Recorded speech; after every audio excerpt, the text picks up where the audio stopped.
Yun guys, umuulan ngayon kaya kailangan natin to kapote papasok. Alright, katabi maulan. The time is 7:45. Tag-ulan sa buwan ng Abril. Grabe. And eto na tayo guys.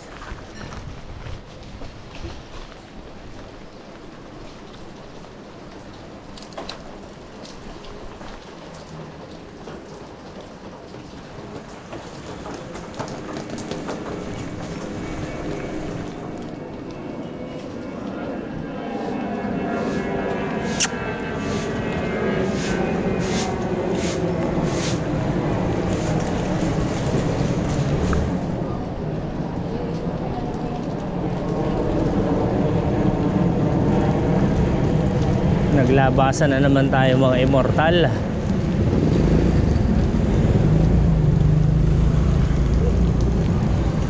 Yun guys, 7:45 and biglang bigla lakas ng ulan kagabi. O natin sa Strava. Ay, finish. Hindi ko napatay kahagabi. Maaga tayo natulog. Save. Then start tayo ng bago. Alright.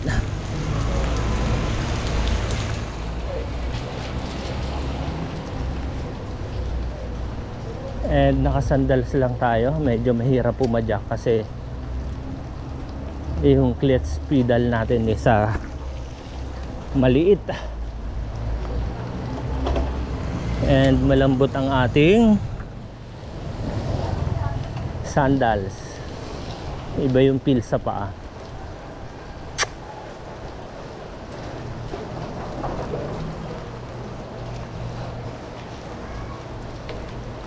Ito yung setup natin ngayon. Salamat sa Tactic Gears. Gamit na gamit yung waterproof nilang 25 liters and itong suot nating neon jacket. Salamat kay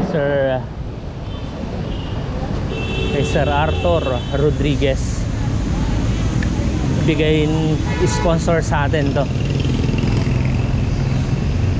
Ito gamit na gamit natin pagka umuulan. And yan yung eksena ng pila ngayon sa C5, mga papasok ng work. And tayo naman sanay na tayo rito sa ulan. May dala na lang tayong tuyo na gamit, and magpapalit na lang tayo ron sa office. Ito ang eksena ngayon pa rin sa C5. Grabe yung traffic. Dito na tayo.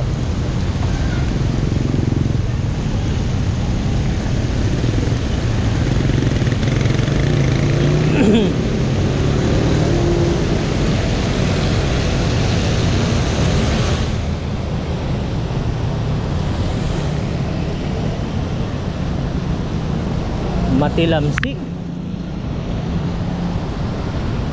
Ito pa naman yung kasagsagan pa lang na humuhulas yung mga buhangin at putik sa kalsada. Ramdam na ramdam.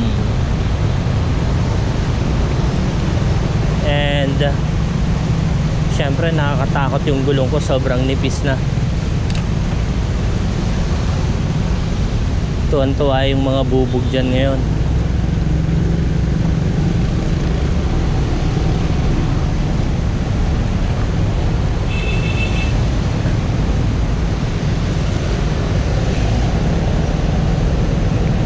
And yun guys, ito muna yung upload natin habang ine-edit natin si Mabini Loop. Buti nakaka-upload na tayo ngayon sa YouTube. And ayun, salamat doon sa mga nanonood at tuloy pa rin yung pagsuporta.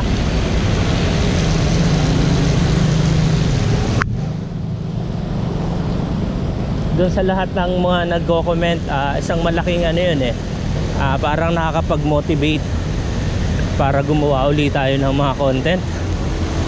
And sa walang sawa nilang pagsubaybay, may mga ilang nagko-comment na medyo nailalagay nila yung eksena ron sa ride, nakakatakot.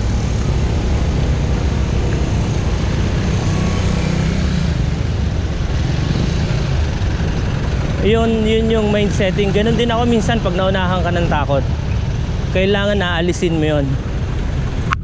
And ginagawa naman natin yun, may sapat pa tayong lakas para, and yung alertness, yung alerto tayo sa ginagawa natin. Siyempre pagka nakaramdam tayo ng pagod, nandun na tayo sa safe na lugar, nasa tabi, and i-recover natin yung sarili natin.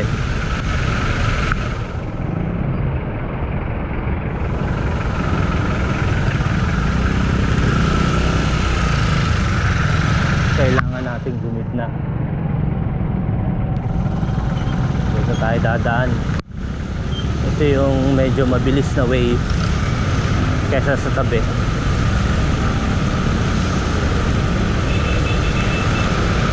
Ito na yung eksena ngayon sa C5. Malapit tayo sa Blue Bus.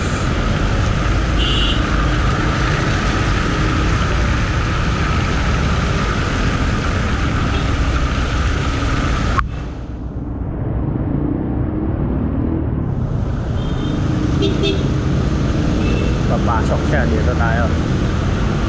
Pasok kuya.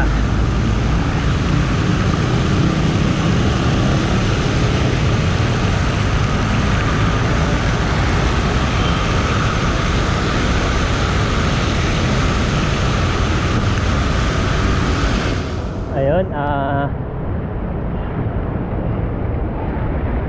dobleng pakiramdam yung ginagawa natin kasi kalsada madulas.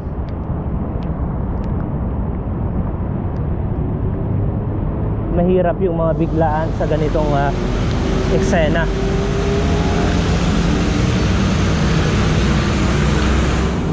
And itong bike to work natin, sinasamantalan na natin. Hindi natin alam kung hanggang kailan na lang tayo bike to work.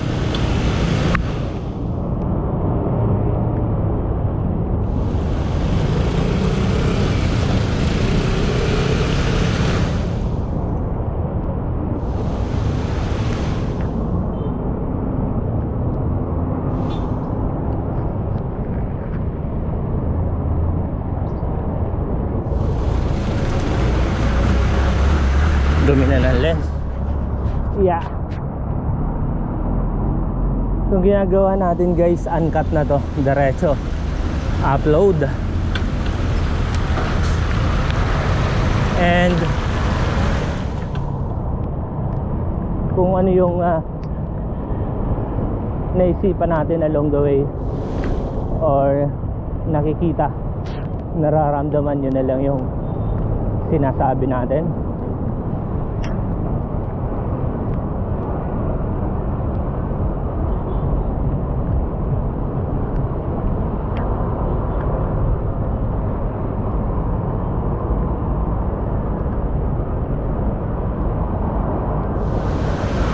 Yun yung sinasabi nung iba, ang hirap mag bike to work lalo na pag umuulan.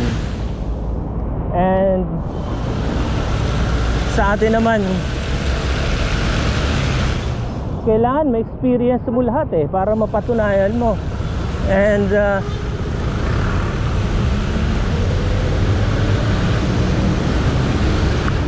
ma-feel mo kung ano talaga yung nangyayari.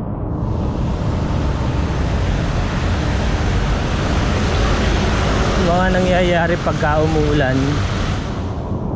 na pumapadyak.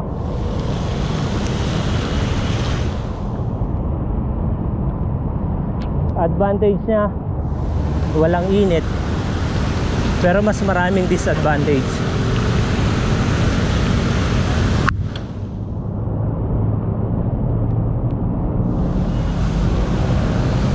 Ang importante doon, may matututunan ka.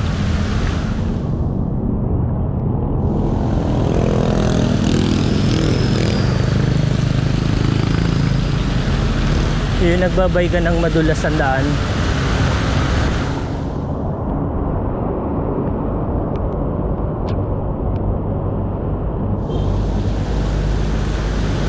Makukumpare mo yung nagbabay ka ng tuyuang kalsada at basa.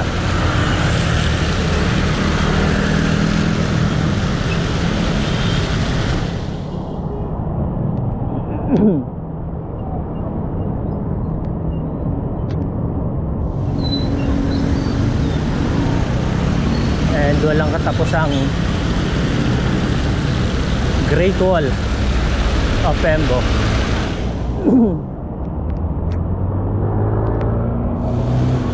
And yun sa dating nag-comment na may mga naglalakad dito pataas. Kaya may nakikita tayo.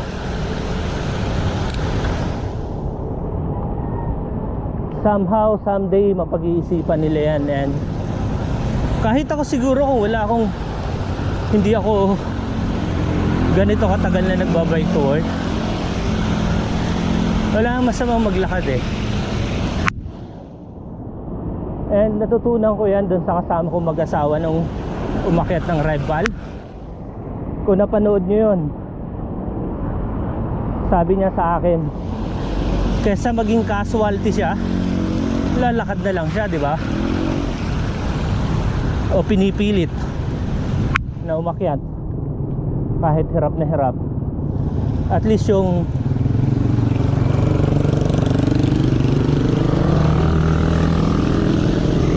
umaakyat siya na alam niyo yung pwedeng pwedeng may masamang mangyari sa kanya, na prevent niya na agad. Nakapag-isip siya, hindi lang yung banat ng banat. Di ba? Yun, saludo ako rin sa mga tao na napag-iisipan nila yung pwedeng mangyari.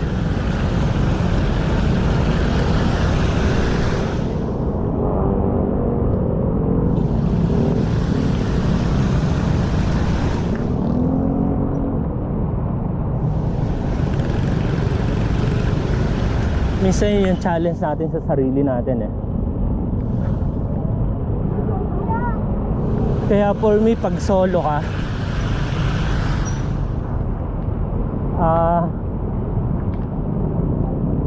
mapag-iisipan mo rin and tatanungin mo yung sarili mo. Aakyatin ko na okay lang, magtulak ako, sinubukan ko. And sa mga susunod, ano yun eh, kumbaga challenge sa'yo. Sa susunod di ka natutukod. And ang pinakamahirap naman sa lahat yung simula eh. Wala kang idea ron sa ahon. Hindi mo alam kung saan part ka magre-recovery o gaano ka haba yung ahon na iniipon mo yung lakas dun sa ahon eh. Hindi mo dapat biglayin eh.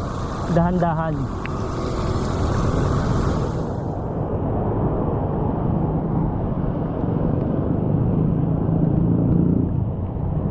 And eto tayo ngayon, normal pacing lang. Alam ko puro tilamsik na likod ko.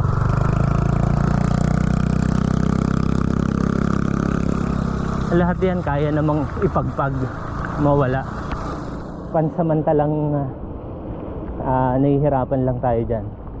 Mawawala ang lahat ng yan.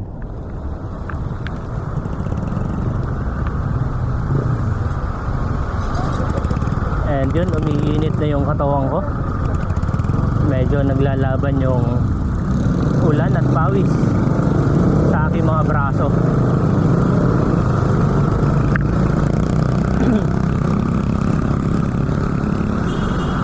And shout out din sa mga bike to work ngayon na pumapadyak habang umuulan. Ride safe sa ating lahat.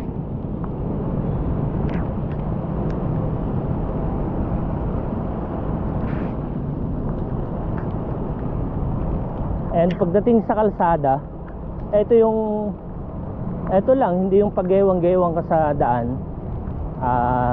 Yun, nag-aalanganin yung mga nasa likod. Bubusinahan ka. And ginagawa ko, may space pa rin dito Once sa businahan ka, pwede ka pang tumabi ng konti na hindi ka nagmamadali. Kung nandito ka na sa tabi tapos binusinahan ka pa, pag nagulat ka, yun na, pwede nang may mangyari sa'yo.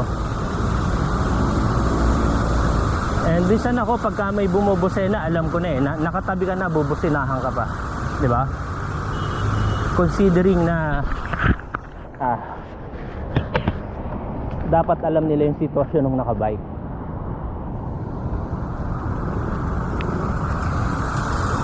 More on respect lang naman lahat sa ano eh. Kaya yung ginawang bike lane, may mga motor pa rin doon. Ano tayo eh, nandun lang sila pero hindi natin pwedeng sigawan. Hindi natin alam yung pangangailangan din ng mga rider doon na dumadaan. Huwag lang silang magpapakita ng ano, yung pagkaabusado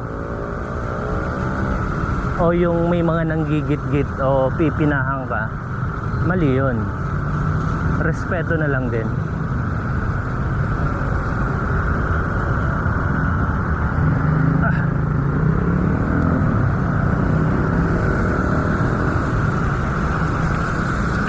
Ito na.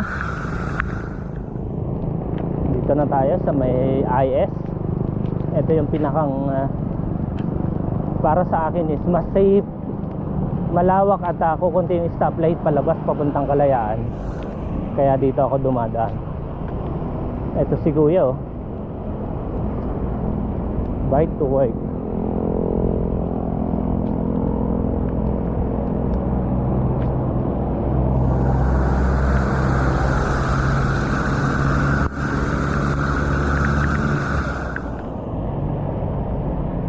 And dun sa mga nanood nung papunta nating Bakas River, yun yung weakness ko minsan pagka may nag-invite na hindi ko pa napupuntahan. Exciting ako nun para maguhitan natin yung lugar and may experience, di ba? Ganda nung Bakas River.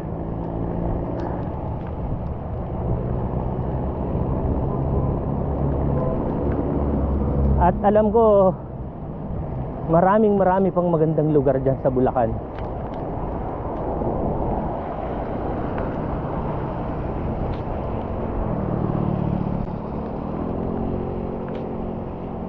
And naalala ko nga dati yung hanggang sa ngayon di pa natin napupuntahan, Minalungaw. May ano ron eh yung announcement nila na pagpumunta ron mga bikers free. Laking bagay. Saka nakakatuwa.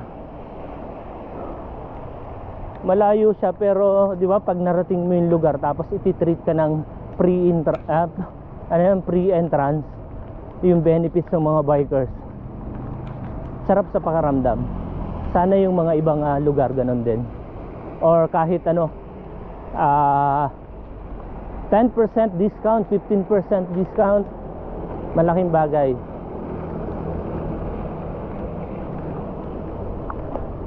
Kaya minsan mas gusto kong kasama yung senior, di ba? Kasama ka sa discount. Alright?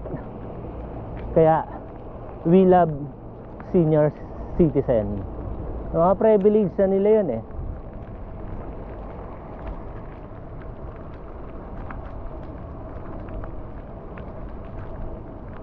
And one of my experience na pumunta tayo dun sa Pag-ibig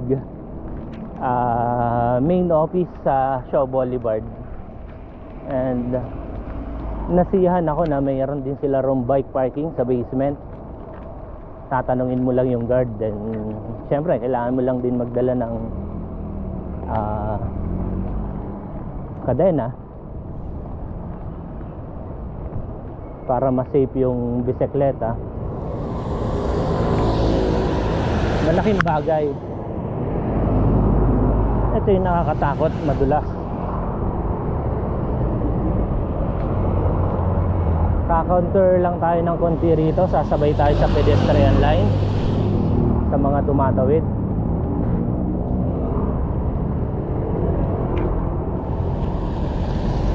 Sabayan natin si kuya.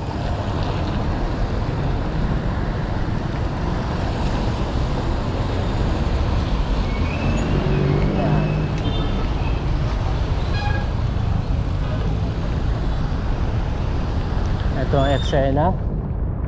Kalayaan, ganun pa rin.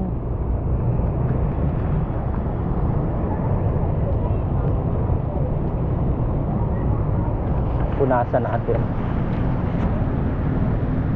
Alright.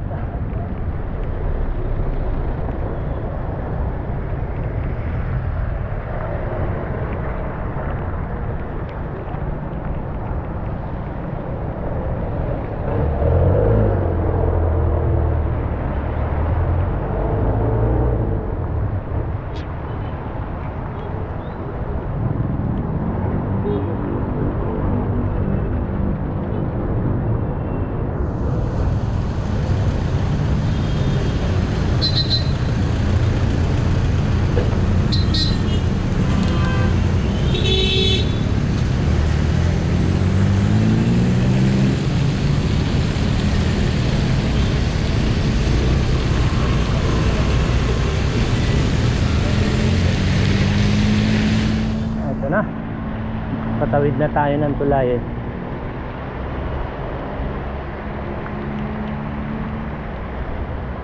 And ayun, Makati pa rin sa binti.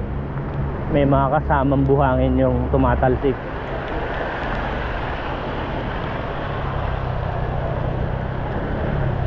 Ito yung ride natin ngayong April, bike to work. And ito na si Kuya, one hand talent. Yes. And yan yung isa sa ginayahan ko dati sa camera, yung hawak mo isang camera habang nagbabike. And multitasking ka niyan eh. Gumagalaw yung buong katawan mo na iba-iba yung ginagawa. May hawak kang camera, nakatingin ka sa unahan, yung isang kamay mo manibela. And ang nasa unahan nun, ang priority yung safety. Then pangalawa, yung nakikita mo yung daan. Yung sa hawak mo ng camera, pangatlo na yon. Pag naisipan mo itutok dito sa parang ganito sa kanan, yun yung kulay. And manibela ulit. Ginagawa natin yon, alam natin lahat yung nangyayari sa unahan, yung pacing natin, alam natin kung paano i-handle. Isipin mo, pag bumubulusok ka, ginawa mong biglaan yon, maraming pwedeng mangyari.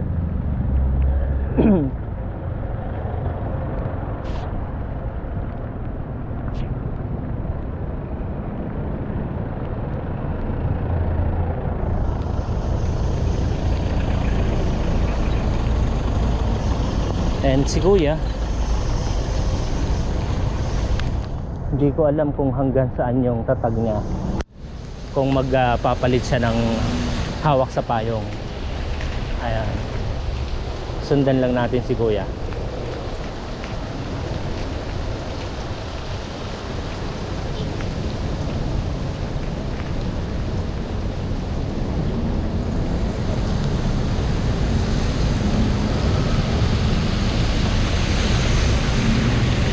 Kakanan na pala siya, dito tayo.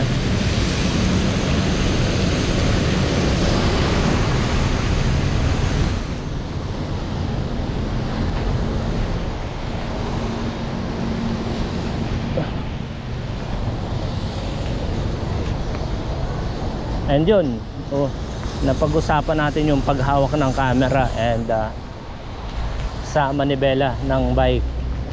Ako iba-ibang posisyon ng kamay eh. Sa nakatukod lang. Then ginagalaw-galaw, iwas ngalay. Ang nagiging cause ng ngalay is pagka nakapermis yung kamay mo and nanggigigil ka. Kung hindi naman intense yung ginagawa mo, eh ako halos nakapatong lang yung, kumbaga parang dampi lang sa manibela.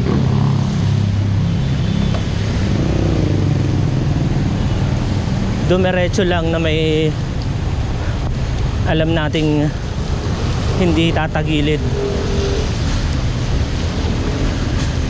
lalo na pag umaahon. Pinagagana lang naman legs. Pag tumayo ka, ayun, may kasamang braso.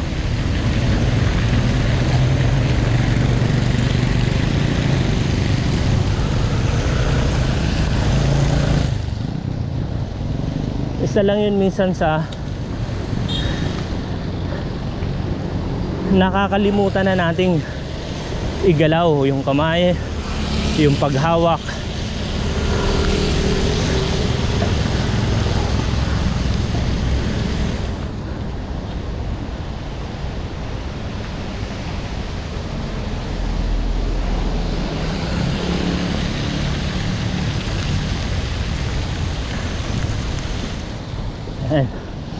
Ayun, pagka umaahon na, napipil mo pag ahon, mawawala ka ron sa mindsetting mo kung ano yung mga sinasabi.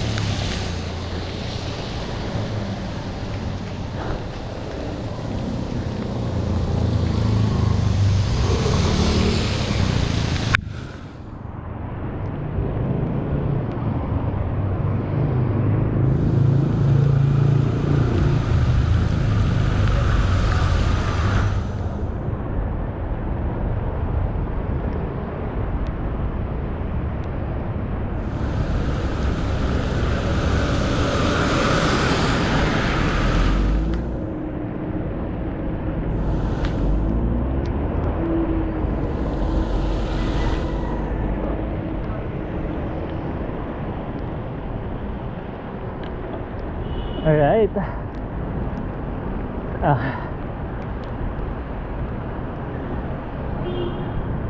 Ito minsan aksidente yung naghahabol ka para pumasok. Habol tayo rito.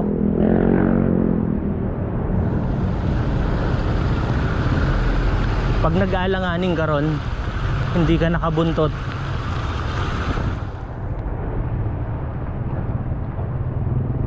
pwedeng may mangyari. And guys, malapit na tayo sa office. Thank you for watching. And yun, isi-share ko lang sa inyo yung bike to work Hito ride.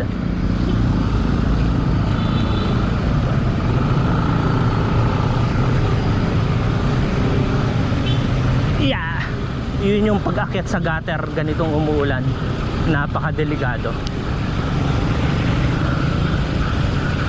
Kaya pag ginagawa ko yun, sobrang alarma ko sa sarili ko, yung preparation na pwedeng may mangyari pag inangat mo yung gulong sa unahan.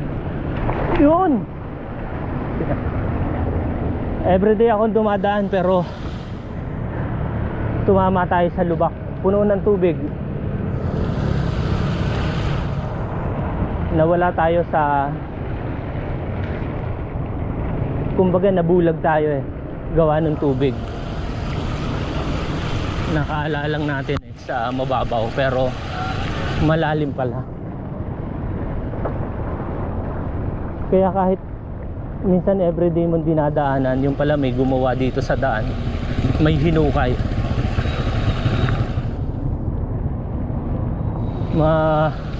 Mga biglaan pwedeng mangyari.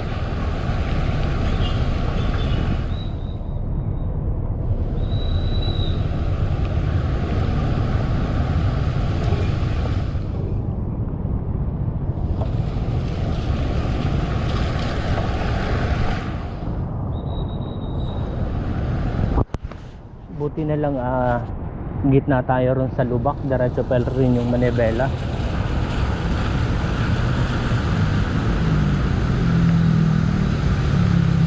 And guys, the time is 8:15. Late na ako. Biglaan itong panahon na to. sobrang bigla. Ayan ang epekto niyan.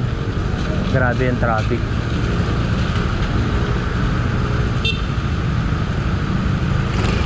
Alright, unahan na natin to kasi wala namang papasok dito.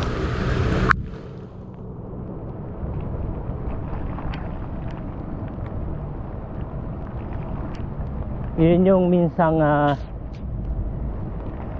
delikado pag umuulan. Pumapantay yung tubig sa semento na akala mo pantayan lang.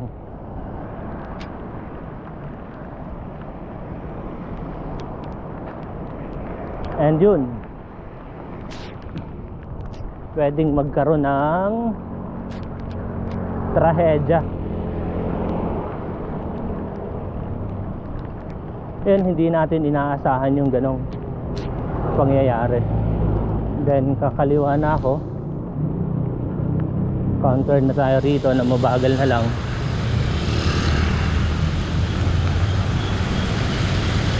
Para alam na alam pa natin yung pwedeng mangyari. Mabilis tumukod.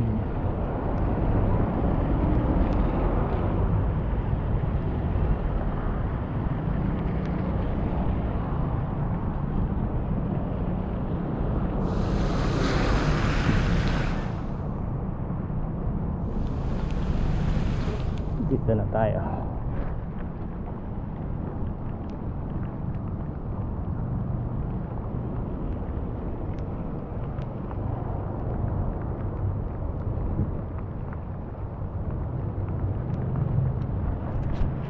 And guys, may mga marami pa ring immortal, dami pa ring bike eh. And kay kuya may pabenas pa siya, oh. Look. And yung eksena eto. And pakita na rin natin yung Strava. And the Strava is, ayan, 7.61, 29 minutes ride natin from Taguig dito sa Greenfield Office Crossing. Ayun guys, thank you for watching. Please like and subscribe to my channel, Jake Katigbak. And ride safe sa lahat ng mga bike to work. Bye.